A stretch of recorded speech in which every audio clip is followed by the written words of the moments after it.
ఆర్యావర్తంలోని ఈ భూమి భరతుని పేరిట భారత భూమిగా ప్రసిద్ధికెక్కింది. కానీ ఇప్పుడు మొదటిసారిగా ఇది భరత రాజ్యంగా ప్రసిద్ధి చెందుతుంది.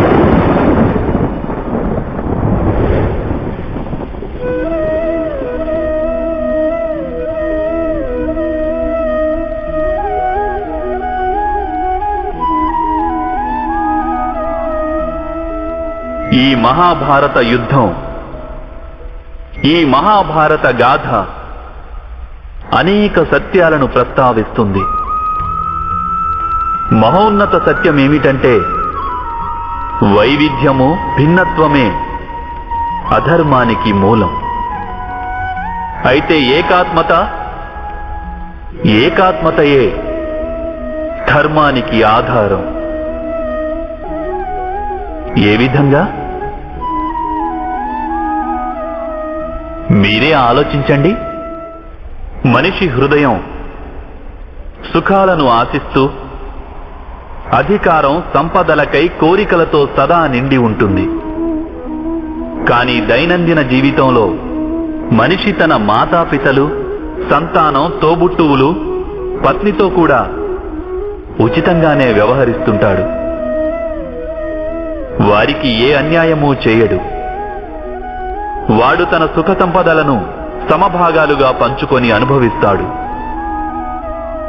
ఎందుకంటే వానికి తెలుసు, తన సుఖానికి ఆధారం తన కుటుంబమని.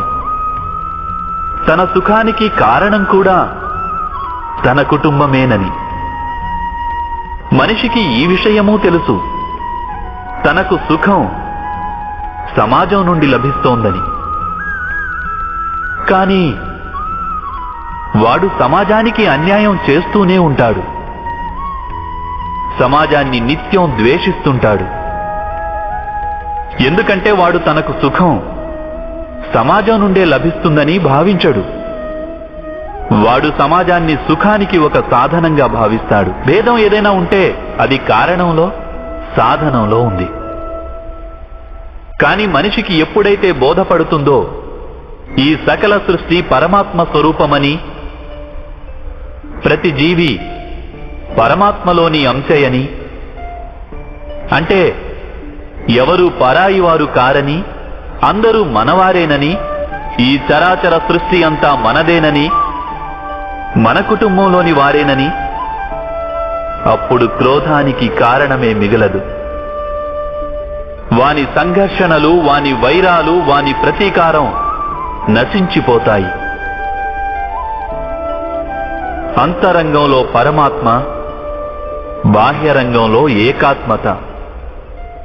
ఇదే ధర్మం యొక్క మూల సిద్ధాంతం. మహాభారత గాథ క్రోధం నుండి బోధనకు నడిపిస్తుంది. భిన్నత్వం నుండి ఏకాత్మత కేసి తీసుకువెళుతుంది. ఈ భూమిపై నివసిస్తున్న ప్రజలు ఎప్పటి వరకు ఈ మహాభారత గాథను తమ స్మృతులలో సజీవంగా నిలుపుకుంటారో అప్పటి వరకు ఇటువంటి విధ్వంసం మళ్లీ జరుగదు. ఎటువంటి శక్తి అయినా ఈ పుణ్యగాథా వస్త్రాలను హరించలేదు. ఈ యాత్రలో నాతో కలిసి పయనించిన వారిని నేను అభినందిస్తున్నాను. వారి హృదయంలో ధర్మానికి అంకురార్పణ జరిగింది. అక్కడ ధర్మ పుష్పాలు వికసించాయి. మీకు శుభం కలుగాలి, లోక కళ్యాణం జరగాలి. ఓం సహనా భవతు. సర్వేశ్వరుడు మనలను రక్షించుగాక. సహనౌ భునత్తు. మనమంతా కలిసి సుఖాలను పంచుకుందాం. సహవీర్యం కర్వావహే.